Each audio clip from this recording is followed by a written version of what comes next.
que a gente está brincando é o Vitor Pereira. E temos uma tela para falar dos técnicos portugueses que chegaram recentemente, fizeram sucesso no Brasil.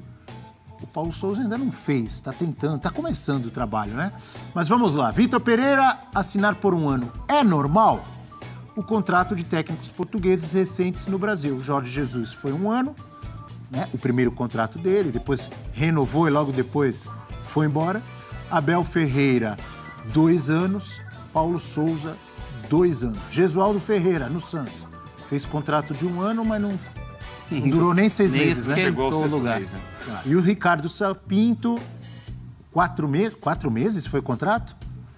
Foi até o final do ano, que ele chegou no meio da temporada. Exatamente. É isso mesmo, é isso mesmo. Mas também não completou, acho, nem os 4 meses, né? Não. Então, eu já vou dar a minha opinião, que eu falei aqui outro dia, e vou falar de novo. Eu não vejo problema nenhum em fazer. Também não. Pela característica que tem o futebol brasileiro. Você faz 2 anos e dificilmente o cara cumpre esses 2 anos. 3, então, parece uma piada. O ideal seria que...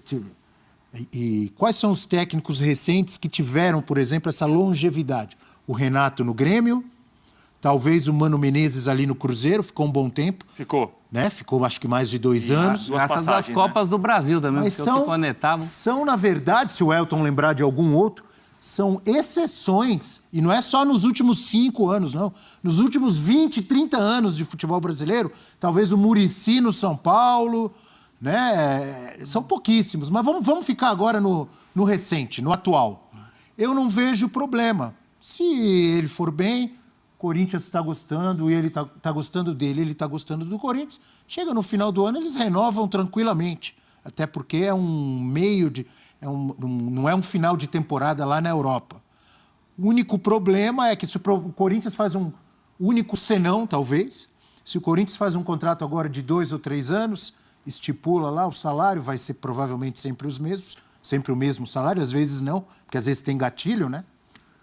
Agora, quando ele faz esse de 1 ano e o cara está muito bem, está arrebentando, quando ele for renovar, o Corinthians vai ter que pôr a mão no bolso já no final do ano, que ele vai pedir mais. Mas aí já põe a mão no bolso um pouquinho mais feliz, porque o trabalho está dando resultado.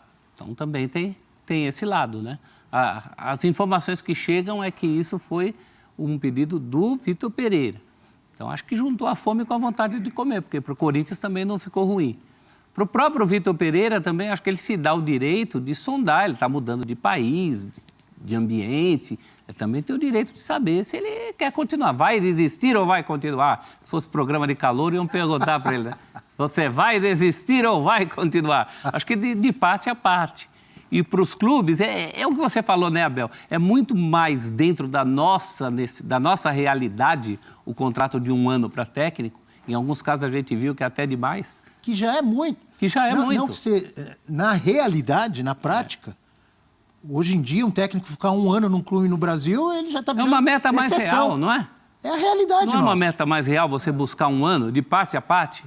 Para o próprio técnico também. De repente ele não gosta, não se ambienta, não quer continuar, tem a perspectiva de pegar 6 meses sabáticos para pegar um time da Europa, porque tem isso, né? Se é em dezembro, ele não vai pegar imediatamente um time na Europa em condições normais. Mas ele pode ter esse direito desse tempo sabático aí. Para todo clube de futebol, economia com essas decisões com técnico é sempre bem-vinda. Tem gente aí pagando 3 técnicos por fora do que tem, por conta disso, para deixar... Eu diria que muita gente, hein? Muita gente. Eu só acho que o ruim é que no Corinthians, às vezes, soltam uns balões de ensaio muito além e depois você tem que explicar o porquê. Por exemplo? No caso do Vitor Pereira, a mesma coisa. A primeira informação era que o contrato dele iria até o fim da gestão do Duílio, que é no fim 2023. de 23. Final de 2023. Isso. Aí, quando o anúncio oficial é fim de 22, aí cria essa brecha. Aí todo mundo pergunta, mas por que fim de 22? Né? Mas isso é uma coisa corintiana, né? Essa coisa do barulho, do holofote.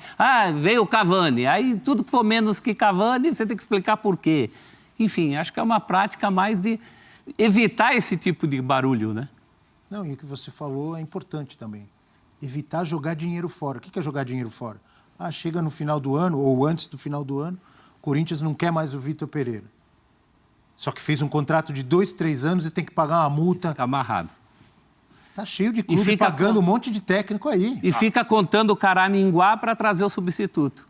Não, mas não posso trazer o substituto. E está pagando 3 antes. Eu também não vejo problema nenhum. Eu acho que, claro que a gente tem visto que muitos clubes, quando contratam ainda mais técnicos estrangeiros, geralmente os contratos têm 2 anos de duração, até o final da gestão do presidente que contratou, mas não vejo problema nenhum. Não acho que o contrato mais curto ao Vitor Pereira possa mudar o trabalho dele ou a visão do Corinthians sobre ele.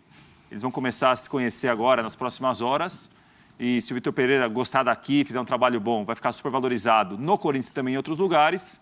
E o Corinthians vai ter o direito também, se não gostar, de ter um vínculo mais curto. Não acho que é problema não, Abel. Acho que até o final do ano, nesse primeiro momento, está bem entregue. É um treinador que chega renomado, com uma expectativa muito alta. E não é barato para o Corinthians também, não.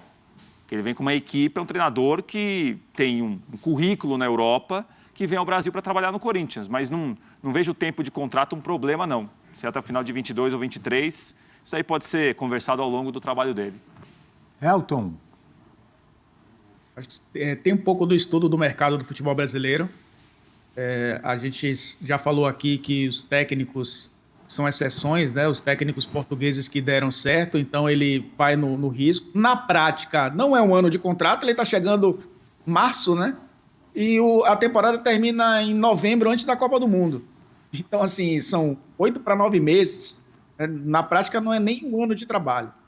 E a média dos técnicos nos clubes de elite do futebol brasileiro, dos pontos corridos, né, desde o início dos pontos corridos, é de 6 meses. Então, se ele pega essa pesquisa, se ele observa os trabalhos recentes, se ele observa a quantidade de vezes que o Corinthians mudou de treinador, o contrato de 1 ano é totalmente plausível, é totalmente dentro da realidade do futebol brasileiro e do que tem apresentado o Corinthians nos últimos anos. A gente discutia no início da semana, né? Será que o Corinthians tem um projeto esportivo? Falando de outro técnico, né, que acabou não aceitando. E agora, eu acho que vale também para essa situação. São 8 meses para ele tentar consolidar um trabalho. 8 meses no futebol brasileiro é uma eternidade. Tem ali o período antes de Copa do Mundo que faz com que o nosso calendário termine antes. E aí ele faz a avaliação se continua para o próximo ano. Ou o Corinthians também faz a avaliação se ele chegar até novembro, a gente espera que sim, faz a avaliação de um novo contrato. Algo um pouco parecido do que aconteceu com o Abel Ferreira. A diferença é que o Abel Ferreira deu certo. A gente não sabe se o Vitor Pereira vai dar certo. É uma questão que ele vai ter que se provar junto com o Corinthians nessa temporada.